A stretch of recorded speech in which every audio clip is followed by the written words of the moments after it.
Hello then, thank you for staying with us right here on Voice of the People, 90.3 FM. This is News at 12. My name is Esther Wachuku, and here are the top stories. Sheikh Hussaini knocks Northerners threatening President Tinubu. President Tinubu orders military to take war to terrorist camps. Nanadi Usman wants Felix Smoker on threats to Peter Obi's life. Masob accuses APC of targeting Peter Obi, predicts 2027 loss for Tinubu. Details now.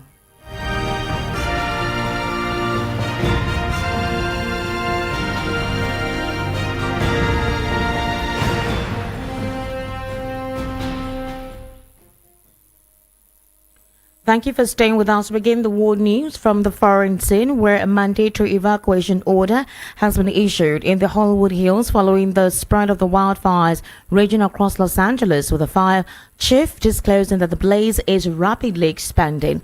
The Los Angeles Fire Department said there was an immediate threat to life in an area and that it's being legally closed to the public. At least 5 fires are currently active across Los Angeles, with 5 people confirmed to have been killed. California Fire Chief David Acuna disclosed to journalists that there has been zero progress in containing the fires due to high winds and dry conditions. More than 130,000 people have already been evacuated, and the homes of a number of celebrities have unfortunately been destroyed. Meanwhile, the Israeli military this week released an edited interrogation video which it claims bolstered its case that Hamas uses medical facilities as cover for military activity. In the footage, a man who is said to be a staff member of Kamal Adwan Hospital in northern Gaza disclosed that he joined Hamas military wing in 2021 and that the organization and its ally, the Palestinian Islamic Jihad, base themselves at hospitals because they believe the Israeli military will not target them there. Physicians of Human Rights Israel PHRI, which has visited some of the more than 13 Gazan medical professionals in Israeli detention, says those detained have routinely been subjected to torture, but the Israeli government has denied these claims. Also, at least another 19 people have died after security forces intervened to stop armed fighters from attacking Chad's presidential complex in N'Djamena. The government reported that 18 of the 24 attackers were killed during the failed raid on the president's office on Wednesday evening, with one security officer also losing his life in the battle. The country's foreign minister reassured the public that soldiers were protecting the president and that the situation was under control. Residents in N'Djamena reportedly hearing multiple gunshots for several minutes near the presidential compound. This assault coincided with an official visit from China's foreign minister Wang Yi to Chad. Just hours before the violence erupted, Wang Yi had engaged with Chad's President Mohamed Idris Deby and other high-ranking officials.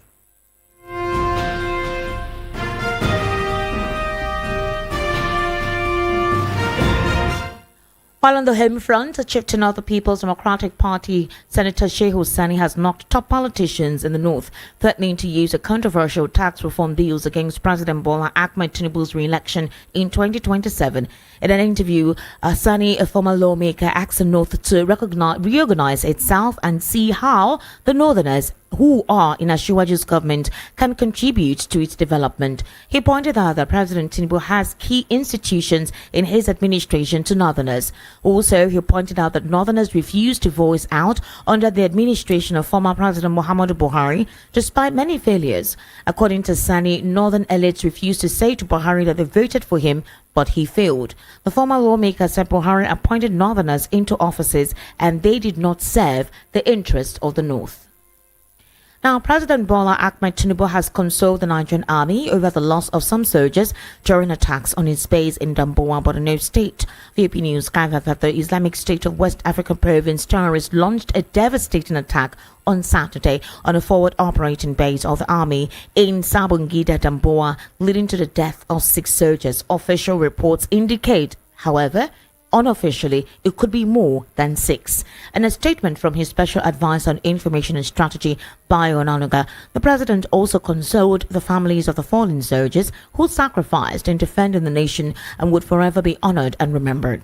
President Tinubu demanded a thorough investigation to uncover the circumstances that led to the unfortunate incident and ensure that it served as a valuable lesson to prevent similar occurrences. He commended the armed forces for their swift and decisive response, particularly the air component, in launching effective retaliatory strikes. The targeted air raids resulted in the significant neutralization of numerous of the camps of bandits and terrorists. He particularly emphasized the northwest, where these criminals continue to threaten the lives and homes of innocent villagers.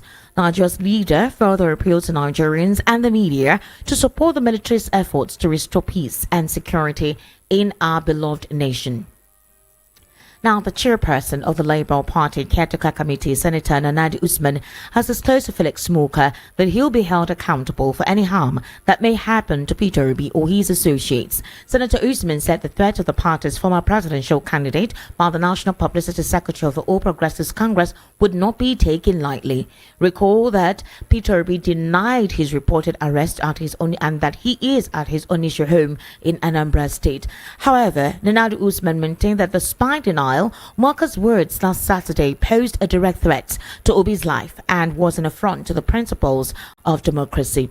The former Minister of Finance also called on security agencies to commence an investigation into the alleged threat. She insisted that Morka must be held to account for his words. Senator Usman stressed that the Labour Party would not be intimidated by threats, as the former governor of Anambra State represented hope for Nigerians. Usman further demanded an apology from the ruling party and a retraction of the statements used against Peter Obi. Now, the movement for the actualization of the sovereign state of Biafra Masob has described recent media attacks by the APC against Labour Party's 2023 presidential candidate Peter Obi as an indication of President Bola Ahmed Tinubu's fear of losing the 2027 presidential election. In a statement issued by its National Director of Information, Comrade Edison Samuel, Masob condemned APC spokesperson Felix Smoker's response to Obi's New Year message as threatening. Masob accused the APC of attempting to silence opposition voices, but insisted that such tactics would not deter Nigerians from rejecting the ruling party in the next general elections. No amount of threats or intimidation by the APC will stop Nigerian voters from rejecting their leadership in 2027. Threatening of Mr. Peter Obi's life and family members will never stop the burning resolution of the people of Nigeria in the removal of the worst government of impunity ever witnessed in Nigeria since independence. End quote. You're currently listening to the World News at 12 right here in Voice. We'll take a very short break. When we return, we'll head into a news analysis segment. Do stay with us.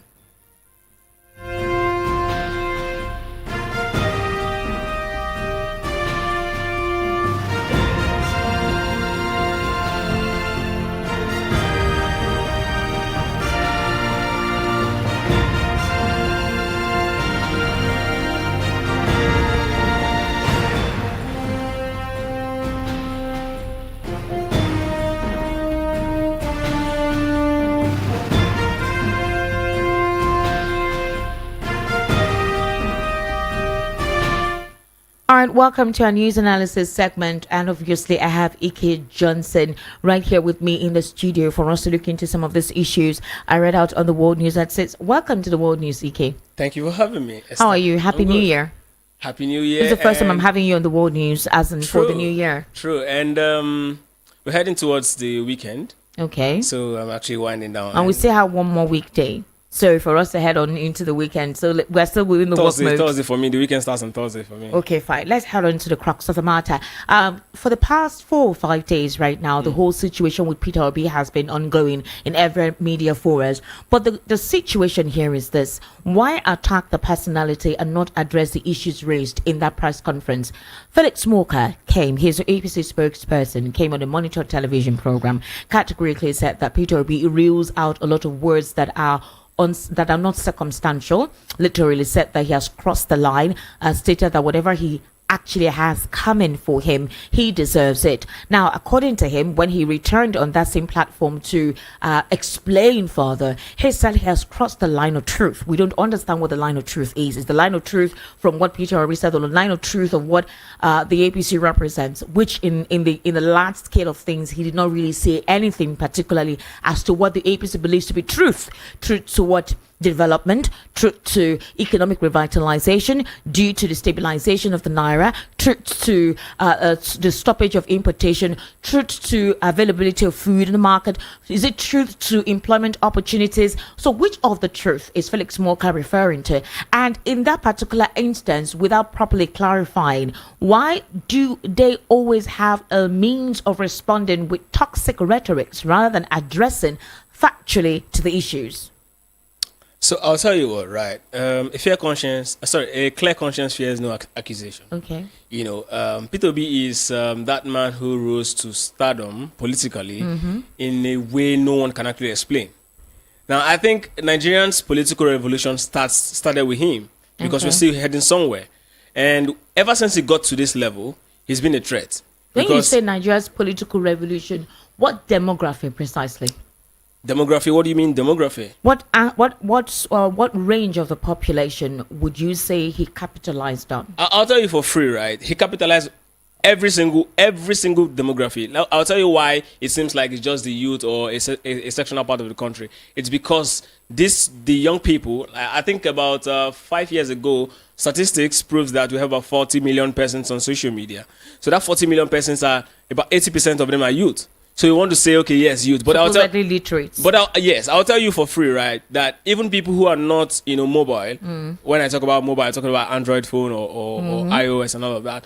Many of them, the market women, the old men, they also have been captured. They want to see Nigeria move to the next level positively. All right. So when I say that Nigeria's political revolution, I'm actually not speaking of any particular geography or the demography. I'm actually talking about Nigeria. Yes, totally. Okay. So ever since he got here, without sharing money, without inducing people with food, without any of these things, right? How do you know he didn't share money? How do you know money wasn't shared? Well, at least if money was shared, we would have seen proofs. These things. When you say shared, are you referring to during the elections or shared during the campaign? Basically, that's what I mean. I mean during elections and during campaigns. Money was shared, actually. Money during campaigns. Was shared, yes. Money was shared. Okay. If you had listened to the press conference organized by Peter Obi and Aisha Yusufu when they talked about how they were able to commiserate with those that should perhaps I should clarify what I mean by money was shared, right? Now, most of the things that we have, or most of the people who have as politicians here, actually are people who are big spenders. Okay. They actually can actually go to this place and during election get buy voters card, do all of these things to actually get money. Yeah, that's exactly what I was talking about. But now I'm talking about a man who I can't really explain it. I'm still trying to make a sense out of it. Because this level that the Peter Obi and the obedient movement has actually gotten to is a level where you only think of in a very sane climb, where the youth will actually jettison every form of inducement to actually follow what they deem is the right course. Now, ever since it got to this point, it became a threat because now the establishment wants to actually get the population behind them back. Because when you're ruling and then you're detached from the people because the people feel you are not the person they want, it becomes a problem.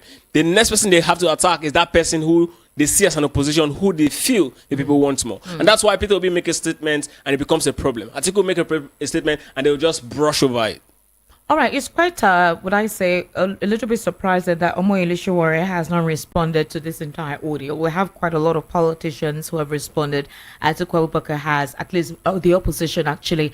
We didn't hear anything though from Kwankwaso, but Atiku Abubakar had actually questioned the government in charge as to why you would want to threaten the opposition when they raise matters of concern. Other political bigwigs as well lent their voice. Obasanjo, as we do know, has been quite vocal about a lot of things that are inconsistent with this administration. But there is a problem with the ability to question certain things with the APC. Let's not just use this administration because they're just in for a year and a few months. Since 2015, it's always been like that. Whenever you try to come out to question certain things that are not working based on what they have promised, which obviously is not being realistic or is not being manifested, you become a target. Now, wait, hold on. The issue was the abduction of those Chibok girls. See, listen. Wait. At the time, good luck, especially Jonathan. for those who were not politically inclined or those who did not really understand the politics behind the whole thing, it took a lot of them. They got worried, and so they used the media actually at the time for that kind of propaganda. So everybody fell in line with we need an active government. These children are not released. And then we were hearing of Boko Haram activities back and forth. So it seemed like the government was complacent. So would you say that because Showore criticized the government of the day at the time, then 8 years after, the government, the man who is from that particular zone, did he bring the girls back? Not all of them. That's exactly what I'm saying. So it tells you beyond Jonathan. Way beyond him. See, this is what I'm saying, right? Shore's movement, or the way he's been acting, for me, right, he's part of the establishment. And I'll tell you why I say he's part of the establishment. You see, when you are an opposition, you don't attack oppositions. You attack the sitting government. So why is it that Shore finds it very comfortable to attack everything P2B says more than what APC says? I'll tell you for free. You see, after the NSAS 2020, there's something about Shore that I want you to actually you don't have to take my word. Just look at it. There's nowhere else in the world where protest is planned and issued a date is given. But after that 2020, every single time the people feels they're uncomfortable and the voice of the people start coming up and people want to talk, people feel like actually going out on the street, Shore fix a date and then cage the people on where exactly to meet for protest. Now, you see what that does? If you do it over and over and over, people start losing interest to protest. People start, you know what, there's no point. Well, he facilitated the 10 days of rage, the end bad governance protest against this administration. Okay, good. So when you say now, let's talk about he's in support of the government of the day, why such rhetoric? Why the, would I say, oppository statements? Why call out and mobilize for activities that literally would put this government on its toes if, according to you, he's actually working indirectly for the government of now, the the day? fastest way to actually, take out a group is actually to work from inside. You can't take out the group from the outside, right? If I want to bring this building down, I have to understand what formed this building. Okay, so in other words, I'm simply saying that he has to play the parts. He has to appear like the opposition for him to actually take down the opposition. So that's basically how you see it. That's exactly how it is. See, right. I'll tell you something, right? Trust me. Okay, start marking it from today. Go. Okay. Any time you feel that the next let's say for example tomorrow there is an increment in pump PMS, and then you hear people start complaining, are we going to continue like this? The next thing you see is Ojuelegba 10 days of this and blah blah blah. What you listed 10 days of rage, all of 10 days of bad rage, governments and bad governance, all of them. What August 1 to 10 what and did then October 1 fearless. What did it result to? At least you protest for something, right? When the NSAS protest happened, there was 5 demand. The which government to 15. The government actually sat down and listened, and there was even if you say they didn't actually do what they promised, but then there was a need to actually sit down and talk, right? Okay. Now let's talk about the whole what result? Shifting away from Shore, because that's not the crux of the situation. The issue is other opposition voices actually, aside from Atiku Abubakar, they were able to, make their own, make reactionary statements to the whole thing, albeit after they saw how Nigerians reacted to the threats. The question is, do we actually have an opposition, or do we have persons being recycled, just that they're in different political parties, but they're all in the same circumspect of self-interest in politics? Because I find it quite surprising that ever since in 2015 this administration came on board, we've not had anyone actively pummel them on everything that happens, up until we saw the change that took place in 2023, where we saw the Labour Party headed by Peter Obi came as a third force. Then after that, after the president was declared as winner by INEC, we saw a shift in the paradigm. A shift in the paradigm is the fact that Nigeria has never experienced religious and ethnic sentiment, the polarization of our tribes, of our multicultural ethnicity that has unified us for more than 100 years that this country has been in existence, as we have been, aside from the whole political recognition of being free in 1960, that is attaining our independence. So is that a capitalization for destruction? Keep the people divided. This way we work our way. 2027 we head on again. Absolutely. The way Nigeria is actually designed is actually to remain divided so that the interest. Nigeria designed it. Yes, to be the Nigeria way, designed it. Who designed Nigeria? Yes, the British when you say designed Nigeria designed it, no, you need to be specific because you are Nigerians. I refuse to be part of the population that likes a divided entity for certain interests. I said the way Nigeria is divided and designed. That's what I said. The way Nigeria is designed. You didn't design Nigeria. You got here. Okay. You didn't design Nigeria. I didn't design Nigeria. The Berlin Conference did design Nigeria. Okay. And of course, Lord Lugard and Likes did design Nigeria. So they kept the template how Nigeria should work. So you're saying that design is exactly what I'm speaking to. Yeah, exactly. And then when Nigeria was designed, it wasn't designed to actually work. It's actually designed to actually favor certain interests. Certain interests of our colonial masters. Yes, exactly. Their colonial masters, not mine.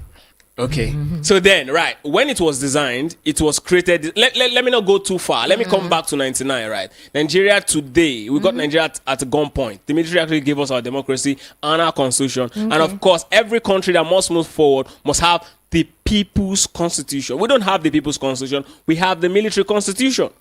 So now, if you look at that constitution very well, you know that there's a lot of imbalance in it. Okay. Now, if you are talking about moving forward, or getting to become progressive, you have to first of all deal with the foundational problem. Okay. So now let's talk about the fact that you're saying oppositions cannot speak and all of that. Every single regime, apart from the Jonathan regime, that is actually not.